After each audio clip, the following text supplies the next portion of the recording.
এ বউ, আমার তো বিয়ের 18 বছর বয়স হয়ে গেল। আল্লাহ একটা সাল পালা দেয় না, মানুষ আমাকে বাইজি কয়। আম পরে জ্বরে বাচ্চা নাইলে আমি কি হবো রে? তোরই কিছু হরার নাই রে।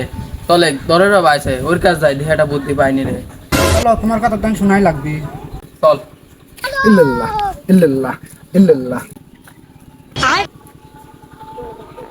বাবা, তোমার কাছে একটা বড় বিপদে পড়ে আমি আইছি বাবা। ইল্লাল্লাহ। এ বাবা, তোমরা বাবার কাছে যারা আসে তারা তো বিপদে পড়ে আসে, তোমরা কি মনে হয়ে আইছো বাবা? এদের বাড়িওয়ালার বাচ্চা কাচ্চা হয় না, এই দিল্লি একটা বিপদ আছে, এটা সমাধান আপনি করে দেন। সমাধান আছে, একটু ধৈর্য ধর আর তোরা দুজন উপরে বয়। ইল্লাল্লাহ। দেখি তোর হাতটা, তোর হাতে কোনো রাশির খারাপ কোনো অভিযোগ নেই, তুই ভালো। তোর বাড়িওয়ালার হাতটা আমার হাতে রাখতে বল। ইল্লাল্লাহ।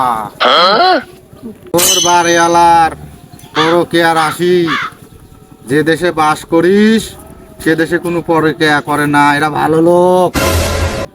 ডাক্তার কবিরাজ ভাইটি খাইলু ভালো বিলয়। যে দেশে পরকীয়া করে সেই দেশে যা পারিবে না, তোর বোর বাচ্চা হয়ে যাবিনি।